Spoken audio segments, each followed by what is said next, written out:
1. 1. You're going to hear a conversation between a student and an academic advisor. First, you have some time to look at questions 1 to 4.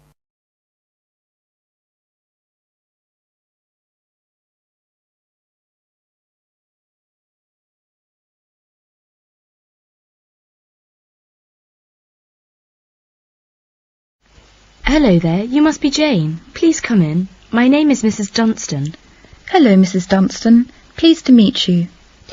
All right, now, let's see. Now, you're interested in attending university in Canada, is that right? Yes, and I have a lot of questions to ask you. Okay, but before I begin to answer your questions, I need to ask you a few questions first. Now, your major is... Engineering. Mechanical engineering. Right, and where did you graduate? I graduated from the Beijing Institute of Machinery in July 1998. I completed my bachelor's degree. Okay, now, I'm assuming you'll want to continue studying in that field, am I right? Actually, I'd prefer to do an MBA if possible. But if I have no other choice, then I'll continue in mechanical engineering. Okay, now, are you familiar with the requirements for an MBA degree? Yes. Before you hear the rest of the conversation, you have some time to look at questions 5 to 10.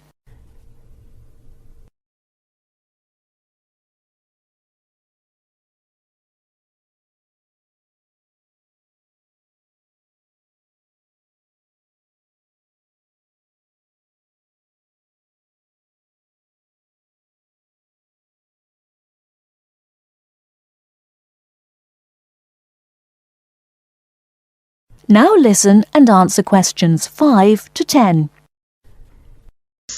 I think I need to do well on the GMAT, and I'll definitely need the TOEFL or IELTS, right? That's right. You'll need at least 600 on the TOEFL or 6.5 on IELTS. In addition, you need to have completed a bachelor's degree too. Did you take the GMAT yet? No, but I plan to take it in August. The requirements for a master's degree in engineering are a little different. You'll need to take the GRE and of course the TOEFL or IELTS. I see. And when do I start to apply? The best time to start the application process is in November or December of the year prior to your intended year of study. Application forms are usually available in September or October. Which schools in Canada offer the MBA degree? Of the approximately 50 universities in Canada, 20 offer an MBA. Here's a small booklet summarising Canadian university programmes. You'll find all the information on page 22. Great, thanks. And how about tuition and scholarships? Tuition for MBA programmes has been steadily increasing.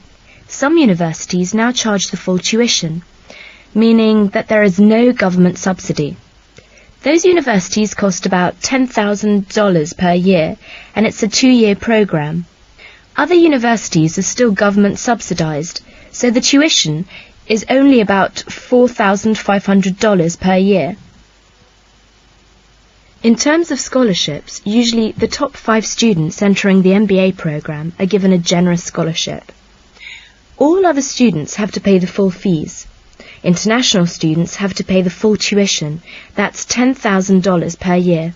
Oh, is it very difficult to get into an MBA programme? Yes, in fact, the competition is very strong.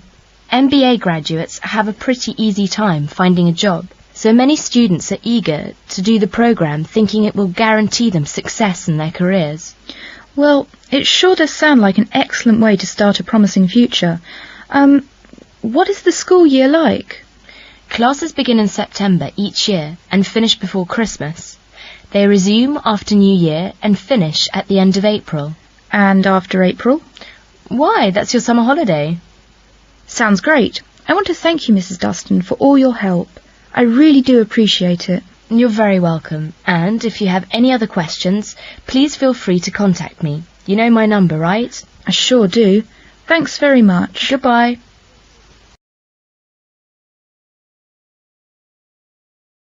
That is the end of part 1. You now have half a minute to check your answers.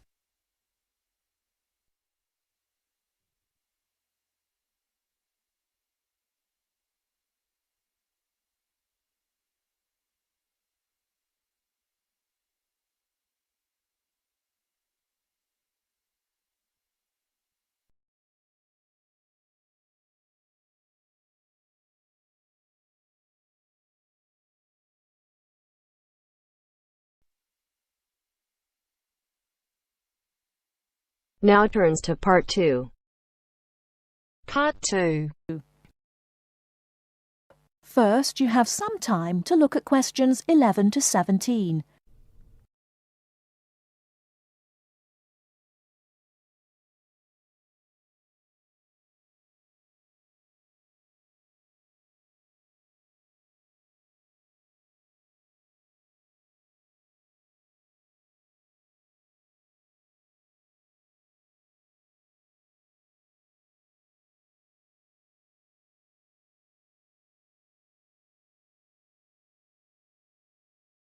Now, listen carefully and answer questions 11 to 17. Hello, Clark's Cycle Hire. My name's Keith. How can I help you? Oh, hello. I saw your ad in the local paper, and as I'm thinking of doing some cycling, I'm wondering what kinds of bike you have and what your prices are like. Well, we hire out two main types of machine, touring and mountain bikes. Are you likely to be riding off-road, do you think?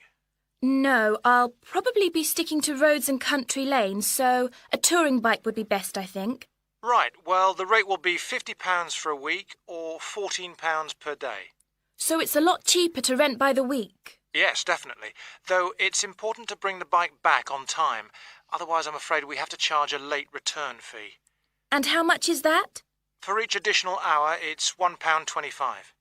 So if you were a day late, it would cost another £30. Yes, that's right. I'd make sure I didn't do that then. I should also point out there's a deposit which you get back when you return the bicycle. In good condition, of course. On touring models, it's £60. Is there anything else I'd have to pay? No, that's it. Though if you're planning to ride fairly long distances, you might like to have one or two accessories. Such as? Well, for another £5, we can supply lightweight bags, either panniers or the handlebar sort. It's amazing how much they can carry, and the way they're designed means they don't get in the way when you're riding. Well, I'll see. But what about essential things like a pump and a repair kit? I wouldn't have to pay extra for those, would I? No, there's no charge for things like that. Or for a lock. It's a good strong one too. Just make sure you don't lose the key. That reminds me, what about insurance? What happens if someone steals the bike, in spite of the wonderful lock? Didn't I mention that? Oh, I should have told you that's included in the rental too. And it covers everything, does it? It covers you against theft of the bike, yes, as long as it's securely locked at the time. You'd have to pay part of any individual claim, though. How much? If the bike was stolen and not recovered, you'd be liable for the first £100.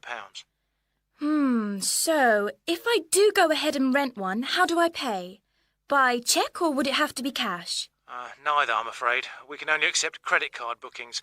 Otherwise, we'd have to ask our customers for the full value of the machine as a deposit. I've got a Visa in my name. Would that be okay? Sure.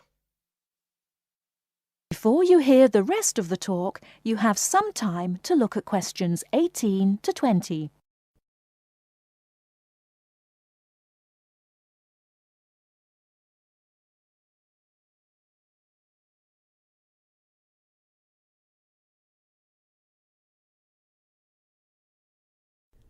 Now listen and answer questions 18 to 20.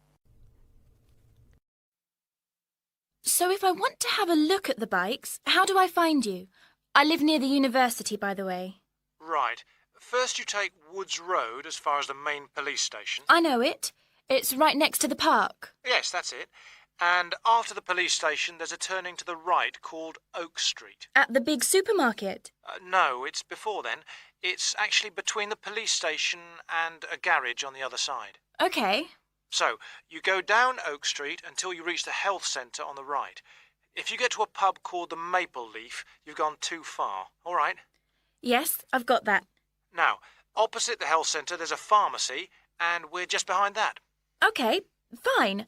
I'll try to call over sometime tomorrow. Great. See you then. Bye.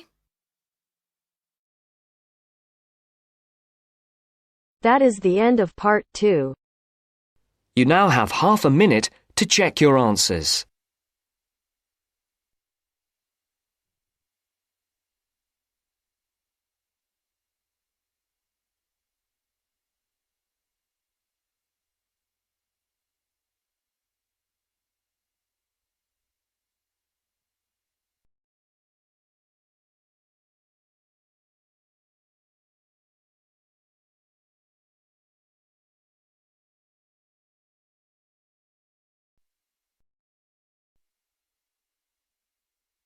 Now turns to Part 3.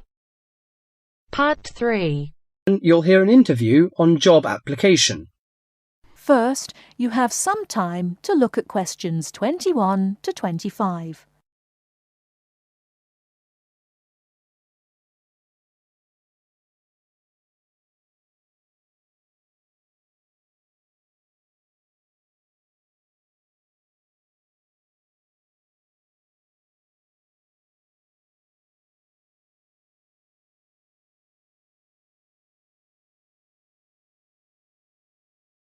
Now listen carefully and answer questions 21 to 25. These days it's hard enough to find a suitable job, let alone get as far as an interview. Dozens of people every day send off their curriculum vitae or application form and wait hopefully to be summoned for an interview. Now this, apparently, is where a lot of people fall down because of their inadequacy at completing their application forms, according to Judith Davidson, author of Getting a Job, a popular book which has recently come onto the market. Our reporter Christopher Shields decided to look into this apparent inability of the British to sell themselves, and he spoke to Judith Davidson about it. Judith Davidson lectures at a management training college for young men and women, most of whom have just graduated from university and gone there to take a crash course in management techniques. One of the hardest things is not passing the exams, not passing the course examinations successfully, but actually finding employment afterwards. So Judith now concentrates on helping trainees to set about doing just this, and she tries to work out the reasons why chances of getting a job are pretty small. Very often, a job application or a curriculum vitae will contain basic grammatical or careless spelling mistakes, even from university graduates. Then those that do get as far as an interview become inarticulate or clumsy when they try to talk about themselves. It doesn't matter how highly qualified or brilliant you may be, if you come across as tongue-tied and gauche, your chances are quite slim. What are other problems of the application forms? Some letters are dirty and untidily written, with finger marks all over them and ink blots or even coffee stains. Others arrive on lined or flowered or sometimes scented paper, none of which is likely to make a good impression on the average business-like boss. Many people are unable to make that initial impact with an employer. In fact, it needs techniques to send an application which will stand out from the rest and persuade the employer you're the right one for the job. This prompted an enterprising young man called Mark Ashworth, a recruitment consultant himself, to start writing job applications for other people for a fee.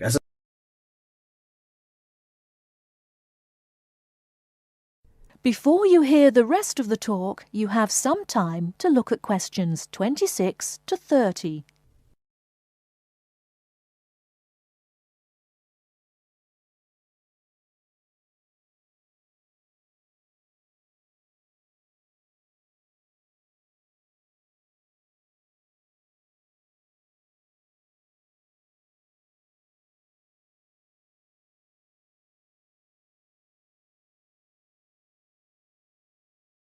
Now listen and answer questions 26 to 30. He told me he got the idea in America, where it's already big business, and in the last few months alone he's written over 35 CVs. He feels that 80% of job applications received by personnel managers are inadequate in some way. Well, yes, many people simply can't cope with grammar and spelling and don't know what to put in or leave out. Sometimes people condense their work experience so much that a future employer doesn't know enough about him. Then, on the other hand, some people go too far the other way. To give you an example, one CV I once received in my recruiting role was getting on for 30 pages long. Mark has an initial interview with all his clients in which he tries to make them think about their motivation. He can often exploit these experiences in the CV he writes for them and shows that they have been valuable preparation for the job now sought. He also believes that well-prepared job history and a good letter of application are absolutely essential. Among the most important aspects of applications are spelling, correct grammar, content, and layout. A new boss will probably also be impressed with a good reference or a letter of commendation written by a former employer. The type of CV I aim to produce depends largely on the kind of job being applied for. They don't always have to be slick or highly sophisticated, but in certain cases this does help. Judith Davidson thought very much along the same lines as Mark. In her opinion, one of the most important aspects of job applications was that they should be easy to read. Many applicants send in letters and forms which are virtually unreadable. The essence of handwritten application is that they should be neat, legible, and the spelling should be accurate. I stress handwritten because most employers want a sample of their future employees' writing. Many believe this gives some indication of the character of the person who wrote it. Some people forget vital things like putting their own address or the date. Others fail to do what's required of them by a job advertisement. Judith believes that job seekers should always send an accompanying letter along with their application forms, stating clearly why their qualifications make them suitable for the vacancy. Personal details have no place in letters of application. I well remember hearing about one such letter which stated, quite bluntly, "I need more money to pay for my flat." No boss would be impressed by such directness. She added that the art of applying for jobs successfully was having to be learnt by more and more people these days, with the current unemployment situation. With as many as 200 or 300 people applying for one vacancy, a boss would want to see only a small fraction of that number in person for an interview. So your application had to really outshine all the others to get you on the shortlist.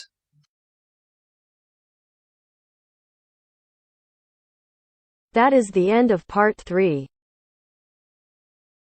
You now have half a minute to check your answers.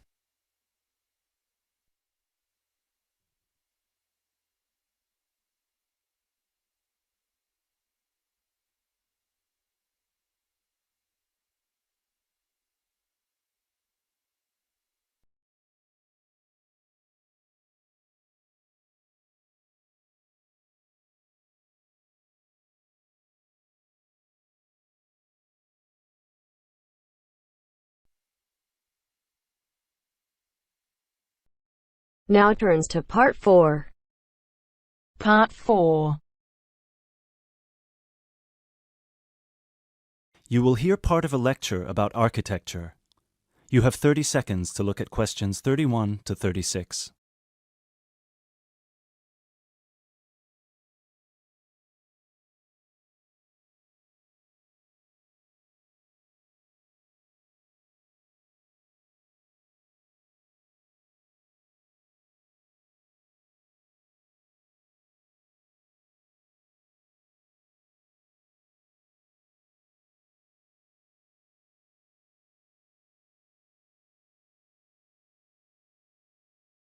During today's seminar, we will be looking at English Gothic architecture and its origins with a specific case study of Wells Cathedral in England. The Gothic style was initially brought over to England from France. This was at a period of time in which England was ruled from France by the Normans, starting with William the Conqueror, who first defeated the English army at the Battle of Hastings on October 14th, 1066.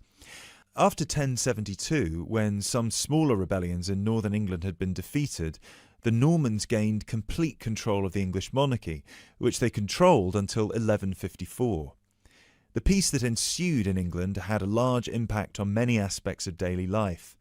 Thousands of French words entered the English language for the first time, such as beef, fruit, city, and hour. French ideas and styles like Gothic also began to flow across the Channel to England too, examples of which can still be seen in the architecture of many listed buildings. A listed building is one that is protected from alteration or demolition because of its historical or stylistic importance. One such building is Wells Cathedral.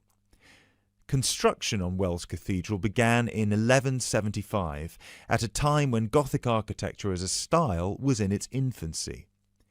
As a result, it is one of the first entirely Gothic buildings ever constructed. From the first design to the date it was completed in 1490, Gothic architecture flourished in England. Therefore, later additions to the building were still influenced by this Gothic style, rather than by later architectural styles such as Tudor architecture. Older cathedrals in England would have initially been influenced by Romanesque architecture, alternatively known as Norman architecture in England. As the former name suggests, Romanesque was a building style based on the skills passed on to various areas of Europe by the Romans. When the Western Roman Empire collapsed in the 5th century, these methods were retained by Rome's former colonies and developed further. One such Roman gift to the Romanesque architects was the round arch, also known as the true arch. The Romans perfected this style by using wedge-shaped stones called voussoirs, which created pressure that held the structure together at the top. Cathedrals in England, such as the ones in Ely and Canterbury, were started before the arrival of Gothic architecture. Even though parts of those two cathedrals, which were constructed later, are in the Gothic style, other sections predating the arrival of Gothic architecture are Romanesque. The result is known as eclectic, because the building is constructed using more than one style. All of these cathedrals belong to a group known as the medieval cathedrals of England. There are 26 different buildings that belong to this group in total, all of which were constructed or added to during a 500-year period from 1040 to 1540.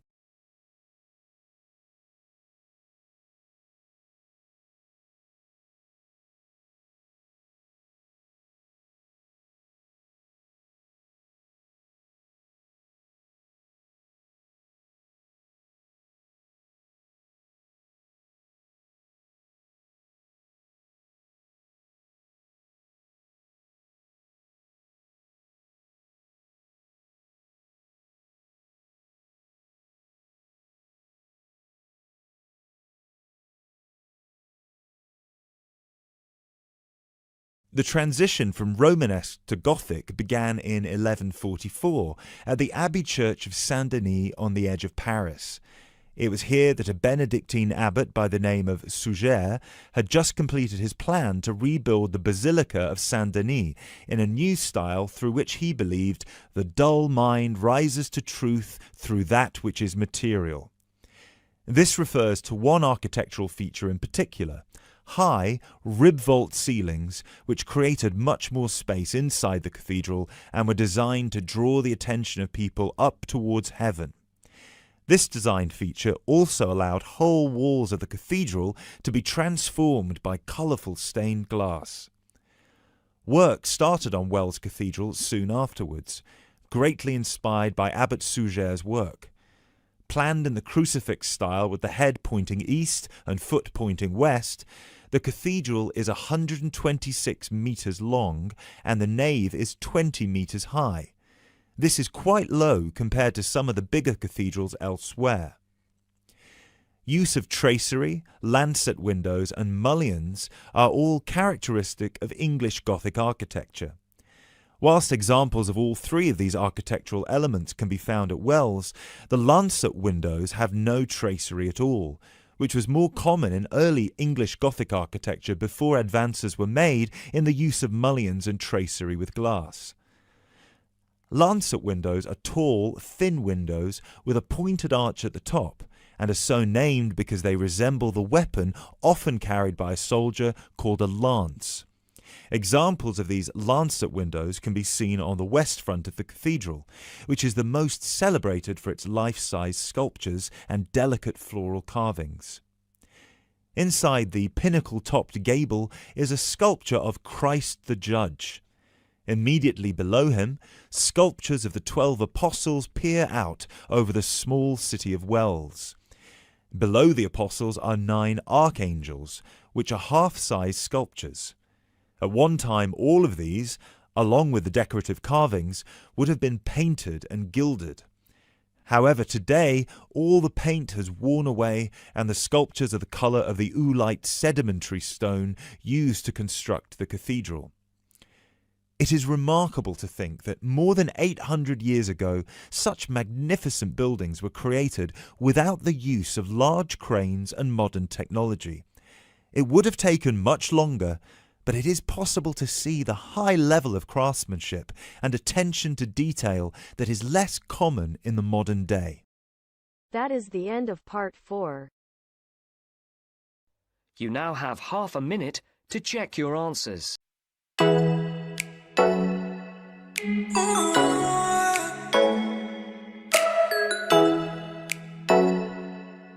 Oh